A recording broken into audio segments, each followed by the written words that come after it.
Baik, kita lanjutkan perkuliahan kita. Kita lihat di sini kita sudah memplot tadi nilai-nilai daripada ZL, ZN1, ZN2, ZN3 dan ZN4. Nah, kalau kita cari ZN yang lain dengan kita buat L-nya berbeda-beda, kalau pada gambar yang sebelumnya, ini kan ZN1 ini untuk L lambda per 16, ini lambda per 10, ini lambda per 8, ini lambda per 4. Kalau kita buat untuk lambda-lambda yang lain, panjang-panjang nilai L yang lain, dan kita plot nilai Zn-nya, misalnya kita buat adalah Zn5, Zn6, Zn7, Zn8 misalnya kan.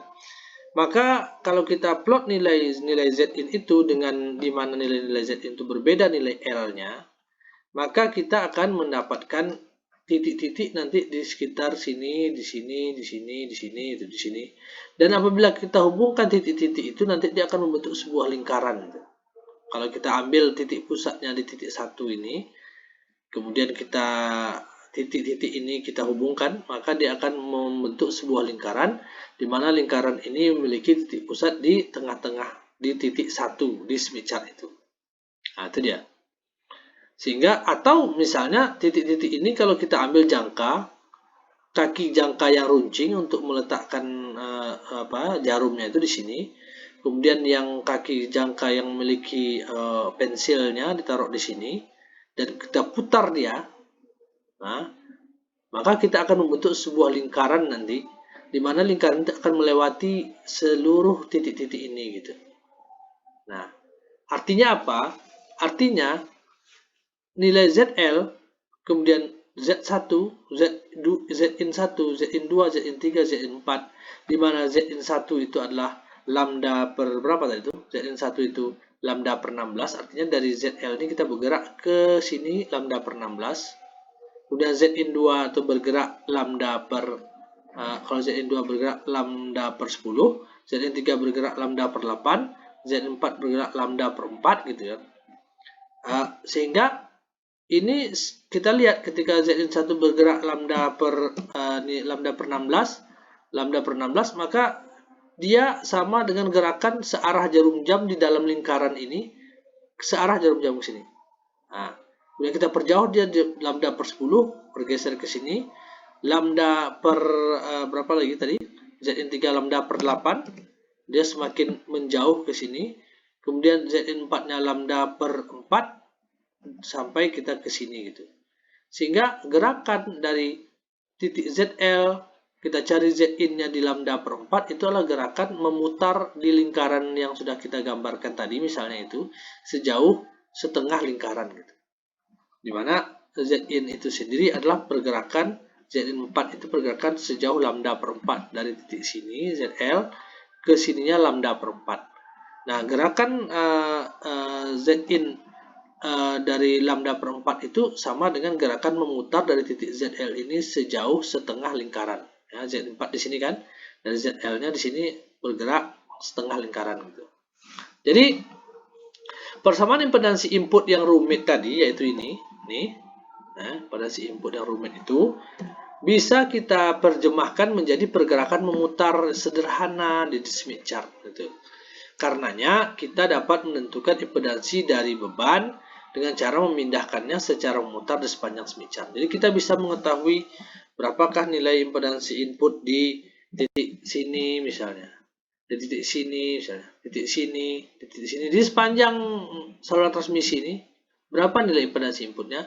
Caranya adalah dengan cara menggerakkannya dari titik beban searah jarum jam gitu kan, di sepanjang putaran ini sejauh berapa lambdanya atau berapa nilai L-nya gitu ya.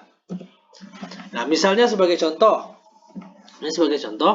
ZL sama dengan 2 seperti yang tadi kita nilaikan ZL sama dengan 2. Jika kita menggambar sebuah lingkaran yang berpusat pada Smith chart dan bergerak melalui ZL sama dengan 2, kita akan dapatkan kurva seperti ini. Jadi ZL-nya kan sama dengan 2 tadi. Ini pada saat L sama dengan 0. Karena ZL sama dengan Zin, di mana L-nya sama dengan 0. Artinya ZL itu nilainya 2 di sini tadi kita plot. Kemudian kita ambil jangka, kita tarik titik pusatnya di sini.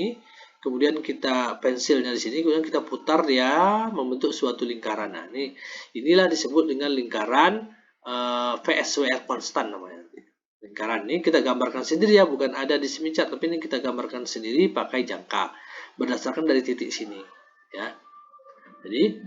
Jadi jika kita menggambarkan sebuah lingkaran berpusat pada pusat Smith chart dan bergerak melalui ZL sama dengan 2, kita akan dapatkan kurva seperti gambar ini yang hitam nih.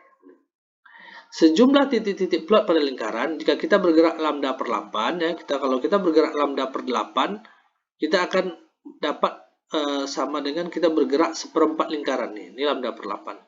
Ini Z in ketika L-nya lambda per 8. Kalau kita bergerak lambda per 8 lebih jauh, artinya dari sini ke sini lambda per 4, maka kita akan bergerak setengah lingkaran. Ini adalah Z in di mana L-nya lambda per 4. Kalau kita bergerak lagi 1/8 lingkaran lagi ke sini, atau sama dengan 3/8 dari titik sini, 3/8 ke sini, maka kita akan bergerak 3/4 lingkaran. Kalau kita bergerak lambda per 2, kita akan kembali ke titik sini. Artinya pergerakan lambda per 2 dengan L-nya lambda per 2 itu adalah sama dengan pergerakan satu lingkaran penuh pada Smith chart. Sementara pergerakan sejauh lambda per 4 itu sama dengan pergerakan setengah lingkaran pada Smith chart. Ya. Jadi 9 titik plot pada lingkaran, jika kita bergerak lambda per 8, impedans input bisa didapat dengan memutar 90 derajat searah jarum jam nih. 90 derajat nih. Sini kan 90 derajat nih. Jadi kalau kita ambil garis ini sudutnya 90 derajat. Sini 90 derajat. Kalau sampai untuk lambda per 4, sama juga jika kita ingin mempedansi input lambda per 4 dari impedansi beban, maka impedansi input bisa didapat dengan memutar 180 derajat nih. 180 derajat. Dari sini ke sini kan 180 derajat. Nah, kemudian ini 3/8 270 derajat sampai lambda per 2 penuh 360 derajat. Makanya impedansi input berulang-ulang setiap setengah panjang gelombang. Jadi setiap lambda per 2 impedansi inputnya berputar berulang-ulang sini. Lambda per 2, lambda per 2, lambda per 2 gitu ya. Artinya setengah panjang gelombang pada saluran transmisi, lambda per 2 itu kan setengah panjang gelombang. Jadi setengah panjang gelombang pada saluran transmisi sama dengan satu putaran penuh pada Smith chart. Lambda per 2. Lambda per 2 ya. Setengah panjang gelombang itu artinya pergerakan satu lingkaran penuh pada Smith chart. Nah, lingkaran yang barusan kita gambar itu disebut dengan nih, yang barusan kita gambar ini, itu disebut dengan lingkaran VSWR konstan. Atau kadang-kadang orang menyingkatnya dengan lingkaran SWR konstan. Kenapa disebut dengan lingkaran SWR konstan? Karena lingkaran ini berpusat pada pusat Smith chart, di sini titik pusat Smith chart, dan magnitudenya tetap di sepanjang kurva. Jadi nilainya berapa? Karena di lingkaran dari titik pusat kemanapun posisinya ke sini, ke sini, ke sini, ke sini akan memiliki panjang jari-jari yang sama, karena ini berbentuk lingkaran. Artinya magnitudenya tetap kemanapun perginya. Artinya VSWR-nya di titik-titik sini sepanjang lingkaran itu mereka memiliki nilai VSWR yang sama gitu. Mereka memiliki nilai koefisien refleksi yang sama. Karenanya diberilah nama lingkaran VSWR konstan. Apa itu lingkaran VSWR konstan?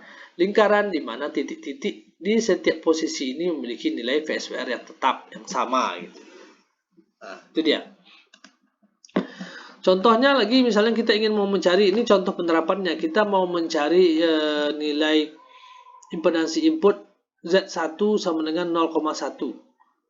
Maka Z1 besar itu sama dengan 0,1 kali 50 ya, karena impedansi karakteristiknya kan 50 ohm. Maka 5 ohm Z1 besarnya. Nah, pada lokasi 1 pada gambar ya. Ini 1 0,1, ini Z1 0,1 kita cari, kita plot Z1 0,1 di sini. Titik di sini 0,1. Nah, ya. Z1 0,1 di sini. Ya. Kemudian caranya kita ambil jangka, kita letak titiknya di sini, kakinya di pusat ini. Kemudian kaki satu lagi di titik sini, kemudian kita gambar lingkaran. Nah, sehingga menghasilkan lingkaran berbentuk yang hitam ini. Ini lingkarannya nih. Yang sudah kita gambarkan. Ini bukan lingkaran yang ada di Smith chart, tapi ini lingkaran ini hitamnya lingkaran yang kita gambarkan sendiri menggunakan jangka dengan titik pusat di titik 1 dan kaki satu lagi di titik 0,1. Nah, kita ketahui Z1-nya di sini. Z1-nya itu kita ketahui 0,1 di sini. Nah, kita disuruh mencari nilai ZL dan nilai Z2, impedansi input di Z2 dan impedansi beban di ZL. Maka itu sama dengan untuk menentukan ZL, kita bergerak menuju beban pada Smith chart. Jadi kalau mau cari ZL dari titik sini, kita kan menuju beban. Maka dari titik sini kita harus berlawanan arah jarum jam gitu. Nah, ke sini. Tapi kalau kita mau mencari Z2, itu kan dari Z1 ini kita menjauhi beban gitu ke sini. Menjauhi beban itu sama dengan gerakan searah jarum jam. Jadi kalau kita mencari Z2, kita cari searah jarum jam. Kalau kita mau mencari ZL, kita berlawanan arah jarum jam. Jadi bergerak menuju beban, ya seperti ini. Z1 ini ke arah beban tuh, bergerak menuju beban sama artinya bergerak berlawanan arah jarum jam. Jadi berlawanan arah jarum jam dia.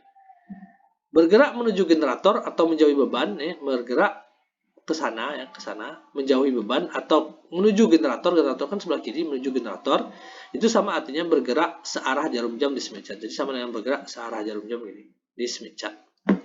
Karenanya untuk menemukan ZL ini kita bergerak berlawanan arah jarum jam. Jadi bergerak dari titik sini kita bergerak berlawanan arah jarum jam gitu. Mundur gitu.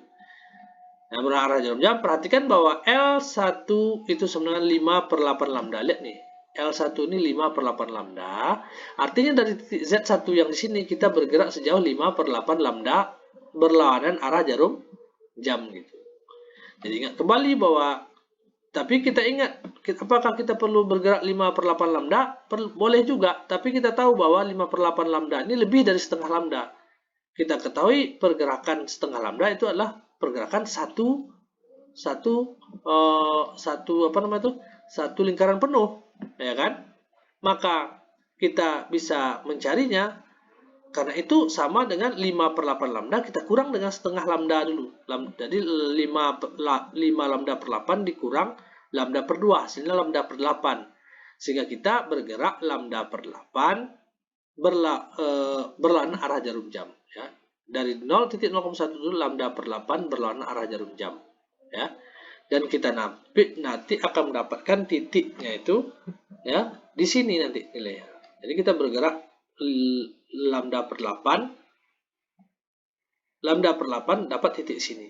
Nah, titik sini ini adalah titik ZL, nilai ZL. Nilai daripada ZL ini. Karena kita bergerak ke sini, ZL itu berlawanan arah jarum jam, dapatlah nilai ZL. Nilai ZL di sini. Tinggal kita baca berapa nilai ZL. Bagaimana cara membaca nilai ZL? Caranya dia bersentuhan dengan lingkaran resistasi konstan berapa dan kurva reaktasi konstan berapa. Ternyata di sini dia bersentuhan dengan lingkaran resistasi konstan 0,198 dan kurva reaktasi konstan min 0,9802, sehingga kita bisa mengetahui nilai ZL-nya adalah 0,198 dikurang J 0,9802. Inilah nilai ZL-nya ya. Nilai ZL-nya kita dapatkan nilai ZL-nya 0,198 dikurang I atau J 0,982. Ini ZL kecil, kalau untuk mendapat ZL besar kita kalikan dengan 50. Sehingga dapat nilai ZL besarnya 9,9 dikurang J 49,009. Kita lanjutkan ke video berikutnya.